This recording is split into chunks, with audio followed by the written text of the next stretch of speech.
আসসালামু আলাইকুম ওয়া রাহমাতুল্লাহি ওয়া বারাকাতুহু।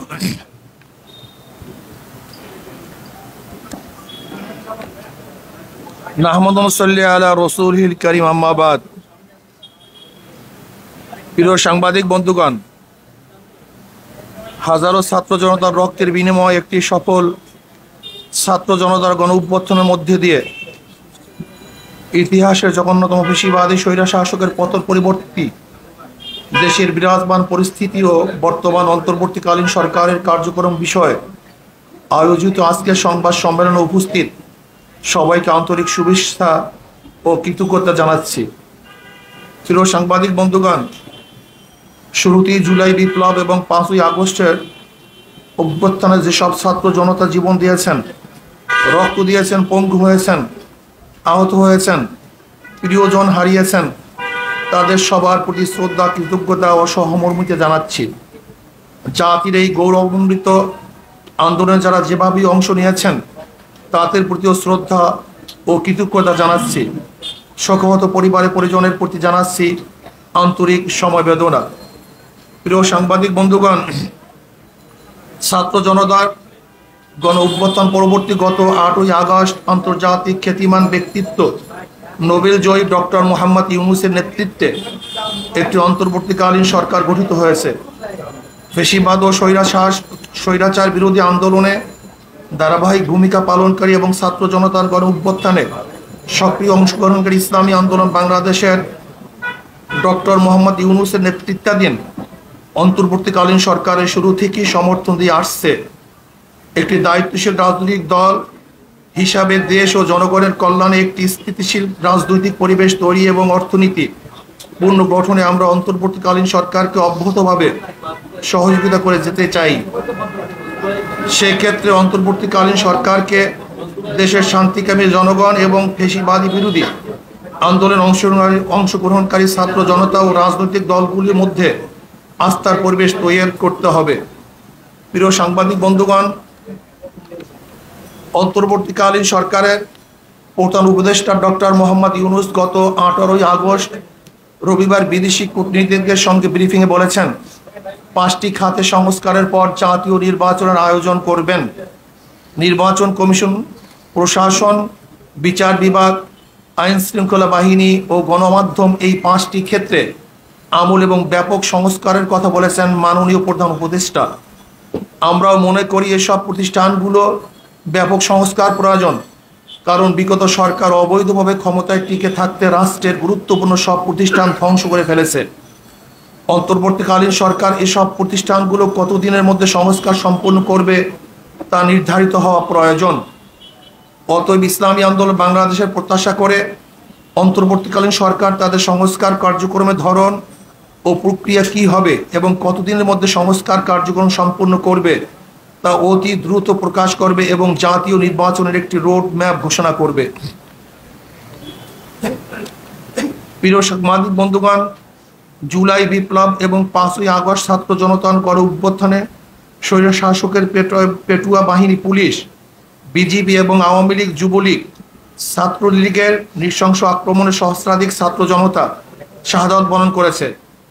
প্রায় 30,000 আহত হয়েছেন, গুরুতর আহত হয়েছেন কয়েক হাজার, যাদের মধ্যে অনেক শিশু কিশোর রয়েছে, যারা দেশের বিভিন্ন হাসপাতালে এখনো সঠিক চিকিৎসার অভাবে কাতরাচ্ছেন। আমরা ঢাকার পঙ্গু হাসপাতাল সহ বিভিন্ন হাসপাতাল পরিদর্শন করে এমন দুঃসহ অবস্থা প্রত্যক্ষ করছি। অন্তর্বর্তীকালীন সরকার ঘোষণা দিয়েছিলেন আন্দোলন আহতদের সরকারি খরচে চিকিৎসা দেওয়া হবে, কিন্তু আমরা এর দ্রুত যথাযথ বাস্তবায়ন দেখতে পাচ্ছি না। আমরা সরকারের প্রতি আহতদের দ্রুত চিকিৎসার যথাযথ উদ্যোগ গ্রহণের আহ্বান জানাচ্ছি। প্রিয় সাংবাদিক বন্ধুগণ, পতিত ফ্যাসিস্ট ও স্বৈরাচার আওয়ামী সরকার নির্বাচন কমিশন এবং প্রশাসনকে ব্যবহার করে 2014, 2018 এবং 2024 সালের 7ই জানুয়ারি 3টি ভুয়া জাতীয় নির্বাচন করেছে। এসব একতরফা, ভুয়া, পাতানো ও ডামি নির্বাচনের মাধ্যমে তাদের অবৈধ ক্ষমতাকে দীর্ঘায়িত করেছে। যারা তাদের এসব অবৈধ প্রশাসনের নির্বাচনে সহযোগিতা করে আওয়ামী লীগকে অবৈধভাবে ক্ষমতায় থাকার সুযোগ করে দিয়েছে, তারাও সমান অপরাধী। অতএব 3টি অবৈধ প্রশাসনের নির্বাচন পরিচালনাকারী 3টি নির্বাচন কমিশন এবং প্রশাসনের যেসব কর্মকর্তা তাদের অবৈধ কাজের কুশীলব ছিল তাদেরকে আইনের আওতায় এনে শাস্তির মুখোমুখি করতে হবে, যাতে ভবিষ্যতে কেউ অবৈধ নির্বাচনের সাহস না করে। পাশাপাশি আমরা বর্তমান নির্বাচন কমিশনের বিদায় পূর্বক বিচারের কাঠগড়ায় দেখতে চাই। প্রিয় সাংবাদিক বন্ধুগণ, দেশের ইতিহাসের সবচেয়ে বর্বর ও নৃশংস আওয়ামী দুঃশাসন উৎখাতের সংগ্রামের সূচনা করেছে আমাদের গর্ব শিক্ষার্থী সমাজ। তাদের অসীম সাহস, ত্যাগ ও বুদ্ধিদীপ্ত নেতৃত্ব আমাদের গর্বিত করেছে। ইসলামী আন্দোলন বাংলাদেশ শুরু থেকে এই আন্দোলনের সাথে সম্পৃক্ত থেকেছে। 19 জুলাইতে আমরা পরিষ্কার করে জানিয়েছি যে সরকারের পদত্যাগই একমাত্র সমাধান। শুরু থেকেই নানা মাত্রায় ও নানা ধরনের ইসলামী আন্দোলনের নেতা কর্মী এই আন্দোলনে অংশ নিয়েছে, সেজন্য আমরা গর্ববোধ করছি। নৃশংস এক জালিমের পতনের মহান বিপ্লবের আমরা ভূমিকা রাখতে পেরেছি। আমাদের অনেক ভাই জীবন দিয়েছেন এবং আহত হয়েছেন। সর্বশেষ প্রাপ্ত তথ্য অনুযায়ী ইসলামী আন্দোলন বাংলাদেশ ও সহযোগী সংগঠনের সারা দেশে মোট শাহাদত বরণ করেছে 18 জন, আহত হয়েছে সহস্রাধিক। এর মধ্যে গুরুতর আহত বিভিন্ন হসপিটালে চিকিৎসাধীন রয়েছেন 150 জনের অধিক। প্রিয় সাংবাদিক বন্ধুগণ, স্বৈরাচার শাসনের অবসান হয়েছে। এখন সময় দেশ গড়ার, এখন সময় সাম্য, মানবিক মর্যাদা ও সামাজিক ন্যায় বিচার ভিত্তিক বাংলাদেশ নির্মাণের। তবে এই সুযোগ সন্ধিক্ষণে আমাদেরকে দেশের শত্রু এবং জনগণের শত্রুদের চিহ্নিত করে জাতির সামনে তাদের মুখ উন্মোচন করতে হবে। গণদুশমন, গণহত্যাকারী, লুটেরা, দুর্নীতিবাজ আর ভোট চোরেরা যাতে আগামীতে পুনর্বাসিত হতে না পারে তা নিশ্চিত করতে হবে। সে লক্ষ্যে গ্রহণযোগ্য তদন্ত কমিশন ও স্বতন্ত্র ট্রাইব্যুনাল গঠন করে জুলাই গণহত্যাকাণ্ডের বিচার করতে হবে। একই সাথে গত 16 বছরে সংগঠিত সকল রাজনৈতিক ও প্রশাসনিক হত্যাযজ্ঞ, গণহত্যা, গুম ও মানবাধিকার লঙ্ঘনের বিচার করতে হবে। এক্ষেত্রে যে সকল ব্যক্তি বা সংগঠন দোষী সাব্যস্ত হবে তাদেরকে রাজনীতি ও নির্বাচন থেকে স্থায়ীভাবে নিষিদ্ধ করতে হবে। 2. তদন্ত সাপেক্ষে বিগত বছর সকল দুর্নীতিবাজ ও বিদেশি অর্থ পাচারকারীদের সকল সম্পত্তি ক্রোক করে রাষ্ট্রীয় কোষাগারে জমা করতে হবে এবং বিদেশে পাচারকৃত টাকা ফেরত আনবার উদ্যোগ গ্রহণ করতে হবে। নাম্বার 3, আইন শৃঙ্খলা বাহিনী, প্রশাসন, বিচার বিভাগ সহ প্রজাতন্ত্রের যে সকল কর্মচারী আইন সংবিধান শপথ লঙ্ঘন করে অপেশাদার আচরণ করেছে তাদেরকে বিচারের মুখোমুখি করতে হবে।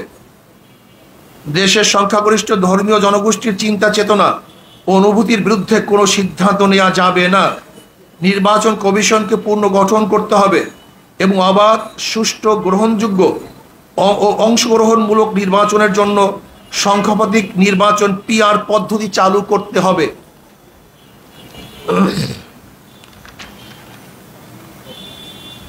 6. আওয়ামী দুঃশাসনে বিগত 16 বছরে সবচেয়ে ক্ষতিগ্রস্ত হয়েছে এদেশের সাধারণ শিক্ষা খাতের মান ও নৈতিকতা। এই ক্ষতি দ্রুত সময়ের মধ্যে কাটিয়ে ওঠার লক্ষ্যে দেশপ্রেমিক শিক্ষাবিদ ও উলামায়ে কেরামের সমন্বয়ে একটি জাতীয় শিক্ষা কমিশন গঠন করে প্রয়োজনীয় পদক্ষেপ গ্রহণ করতে হবে। 7. গ্রাম পুলিশকে জাতীয়করণ করে তাদের সম্মানজনক বেতন ও ভাতার ব্যবস্থা করতে হবে। প্রিয় সাংবাদিক বন্ধুগণ, ছাত্র জনতার এই আন্দোলন হত্যা, লুটতরাজ ও অবৈধ ক্ষমতা প্রয়োগের বিরুদ্ধে ছিল। শিল্প ও কল কারখানা ধ্বংসের বিরুদ্ধে ছিল না সংখ্যালঘুদের বিরুদ্ধে কোনো পদক্ষেপ। সেজন্য আমরা বিশ্বাস করি যারা লুটতরাজ, দখলদারি, অরাজকতা ও সংখ্যালঘুদের উপর কোনো রকম হুমকি সৃষ্টিকারী কার্যকলাপে লিপ্ত তারা এই আন্দোলনে সম্পৃক্ত কেউ না, বরং তারা সুযোগ সন্ধানী।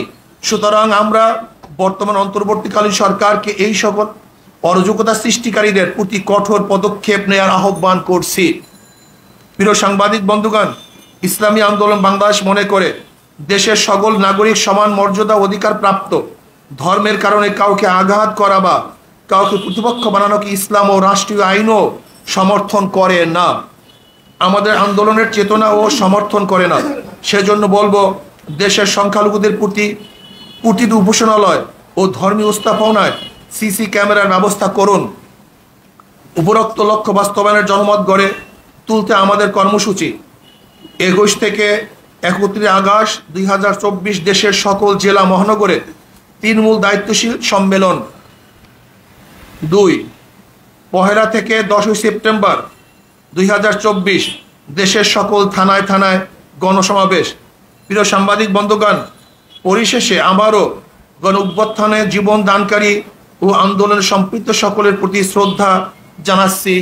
আল্লাহ হাফেজ।